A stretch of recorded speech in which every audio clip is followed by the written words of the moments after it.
नमस्कार बालमित्रांनो, मी आज तुम्हाला राजमाता, राष्ट्रमाता, जिजामाता यांच्याविषयी माहिती सांगणार आहे. मुजरा माझा माता जिजाऊला, ज्यांनी घडविले शूर शिवबाला. साक्षात होती ती आई भवानी, जन्म घेतला त्यांच्या पोटी शिवबांनी. माता केवळ मायळू नसून ती शक्ती असू शकते, याचं सर्वात मोठं उदाहरण जिजामाताच असू शकतात. राजमाता जिजाऊ यांनी प्रतिकूल परिस्थितीवर मात करून स्वराज्य निर्माण करणारे छत्रपती शिवाजी महाराज घडवले. स्वराज्य संकल्पनेची बी मातेनेच आपल्या शिवरायांच्या मनात पेरले. तुम्हाला स्वराज्य निर्माण करायचे आहे असा प्रचंड आत्मविश्वास शिवरायांमध्ये निर्माण केला. तसेच बालपणापासून त्यांना तयार केले. विदर्भातील बुलढाणा जिल्ह्यातील मेहकर तालुक्यातील सिंदखेड गावातील लखुजीराजे जाधव व माळसा राणी यांच्या पोटी 12 जानेवारी 1598 रोजी जिजामाता यांचा जन्म झाला होता. माहेरी त्यांनी शिक्षण, राजनीती, युद्धकलेत प्रावीण्य मिळवले. वयाच्या 12व्या वर्षी त्यांचा विवाह वेरूळ येथील मालोजीराजे व उमाबाई यांचे पुत्र शहाजीराजे यांच्याशी झाला. जाधवांची कन्या भोसले घराण्याची सून बनली. त्या काळात महाराष्ट्रामध्ये निजामशाही, आदिलशाही, कुतुबशाही, मोगलशाही या परकीय सत्तांचे साम्राज्य होते. महाराष्ट्रातील रयतेचे परकीय सत्तेच्या कचाट्यात अतोनात हाल होत होते. अनेक शूरवीर मराठी सरदार परकीय सत्तांची चाकरी करत होते. सत्ता संघर्षात अनेकदा लढाया होत. यामध्ये मराठी रयत भरडली जात होती. सामान्य माणसाचा विनाकारण बळी जात होता. धर्म बुडवला जात होता. मंदिरे तोडली जात. सण साजरे करण्यावर बंदी होती. तीर्थयात्रा करणे अशक्य झाले होते. जिजाऊ हे सर्व पाहत होत्या. त्यांना वाटायचे ही परिस्थिती बदलली पाहिजे, रयत सुखी झाली पाहिजे. त्या तुळजाभवानी मातेला प्रार्थना करत, आई माझ्या पोटी पुत्र जन्माला घाल, जो दुष्टांचा संहार करेल, ज्याच्या कर्तृत्वानं कुळाला, देशाला, धर्माला अभिमान वाटेल. सन 1621 साली पहिला पुत्र जन्माला. त्याचे नाव संभाजी ठेवण्यात आले. यानंतर त्यांना 4 अपत्ये झाली, पण ती जगू शकली नाहीत. सन 1630 साली शिवनेरी किल्ल्यावर जिजामाता वास्तव्यास असताना 19 फेब्रुवारी 1630 साली सोन्याचा दिवस उजाडला. जिजाऊंच्या पोटी छत्रपती शिवरायांचा जन्म झाला. सर्वत्र मंगलवाद्य वाजू लागले, मिठाई वाटू लागल्या. शिवनेरी किल्ल्यावर असलेल्या शिवाई देवीच्या नावावरून बाळाचे नाव शिवाजी ठेवण्यात आले. माँसाहेब जिजाऊ शिवनेरी असताना मात्र शहाजीराजांना सतत युद्धाच्या प्रसंगांना सामोरे जावे लागत होते. शहाजीराजांना आदिलशहाकडून कर्नाटकातील जहागिरी मिळाली होती. त्यांना महाराष्ट्र सोडून कर्नाटकात जावे लागले होते. जिजाऊंना व बालराजांना त्यांनी आपल्याजवळ बोलावून घेतले. त्या ठिकाणी शिवरायांच्या शिक्षणास सुरुवात झाली. शिवराय लिहू वाचू लागले. जिजाऊ व शहाजीराजांनी रयतेला सुखी करण्यासाठी स्वराज्याची गरज ओळखली व ते निर्माण करण्यासाठी काही पावले उचलून आपल्या सुखांचा त्याग केला. शहाजीराजांना पुण्याची जहागीर मिळाली. जिजाऊंनी पुण्याला येऊन राहण्याचे ठरवले. तेव्हा राजे अवघे 14 वर्षाचे होते. लहान शिवाजीराजांना घेऊन जिजाबाई पुण्याला राहायला आल्या. तेव्हा पुण्याची अवस्था अतिशय भीषण होती. आदिलशहाचा सरदार मुरार जगदेव यांनी पुणे उद्ध्वस्त केले होते.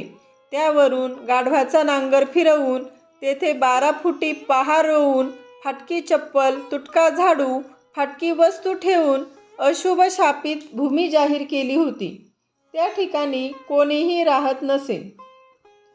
सर्वत्र भीती पसरलेली होती. लोक पुणे सोडून निघून गेले होते.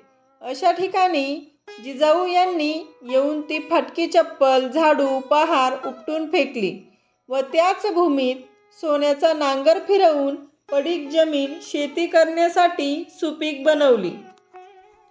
जिजाऊंच्या वास्तव्यामुळे पळून गेलेल्या लोकांना पुन्हा तेथे येऊन राहण्याचा विश्वास निर्माण झाला व लोक परतू लागले.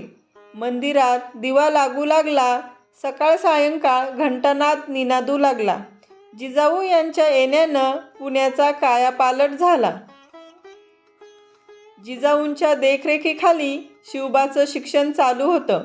तलवारबाजी, दांडपट्टा, घोडेस्वारी, भालाफेक इत्यादी युद्धशास्त्र कलेत शिवाजी महाराज निपुण होत होते. जिजाऊ शिवरायांना महाभारतातील, रामायणातील गोष्टी सांगत रामाने व कृष्णाने दुष्ट लोकांचा ज्या पद्धतीने संहार केला तसाच आपणही या दुष्ट लोकांचा संहार करावा असे शिवरायांना वाटायचे. कोठे अन्याय दिसला की बाल शिवाजी चिडायचे व अन्याय करणाऱ्याला दंडित करायचे. न्याय निवाडा करण्याचे धडे महाराजांना जिजामातेकडून प्राप्त झाले. जिजाबाई शिवाजी महाराजांच्या आद्य गुरु होत्या.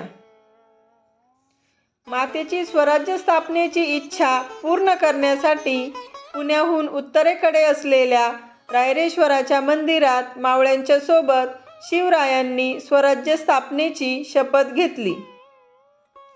वयाच्या 16व्या वर्षी तोरणा गड जिंकून छत्रपती शिवाजी महाराजांनी स्वराज्य स्थापनेचे जणू तोरण बांधले.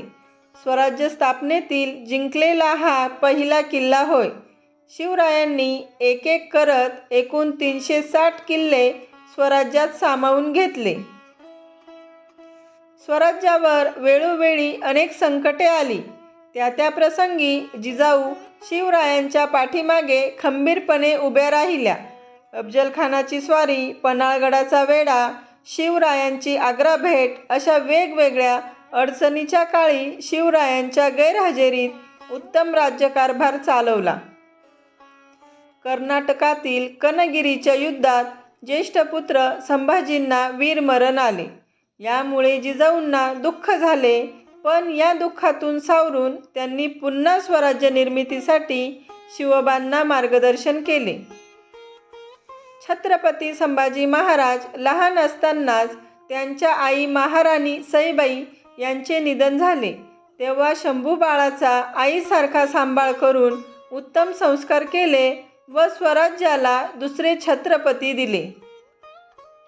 अशातच कर्नाटकमधील होदेगिरीच्या जंगलात पती शहाजी महाराजांचा 23 जानेवारी 1664ला अपघाती मृत्यू झाला. प्रचंड दुःखाचा प्रसंग, परंतु यातूनही सावरल्या. जिजाऊंनी पती वारल्यानंतर सती जाण्याच्या प्रथेला आपल्या आचरणात आणून रोखले. जीवनात आलेले सर्व दुःख रयतेच्या कल्याणासाठी व राज्यासाठी त्यांनी पचवले. छत्रपती शिवाजी महाराजांचा राज्याभिषेक करण्याचा दिवस जवळ येऊ लागला, पण सनातनी पंडितांनी राज्याभिषेकाला प्रखर विरोध केला. त्यावेळी शिवबांच्या सोबत खंबीरपणे उभे राहून राज्याभिषेकाची तयारी जिजाऊंनी करून घेतली.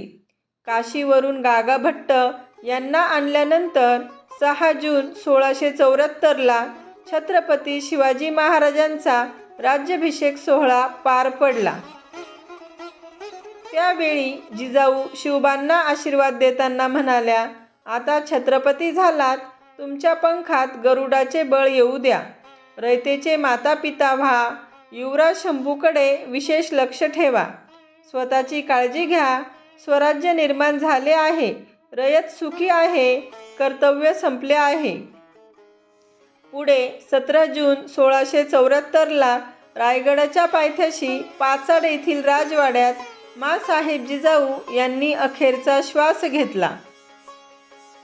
कन्या विदर्भाची, सून मराठवाड्याची, कर्मभूमी पश्चिम महाराष्ट्राची व सह्याद्रीचा परिसर, तर स्वराज्य राजधानी आणि देहत्याग कोकणात. त्यामुळे साक्षात संपूर्ण महाराष्ट्रात कार्य, कर्तृत्व आणि जीवन संचरणाचं उत्तुंग उदाहरण म्हणजे माँसाहेब जिजाऊ.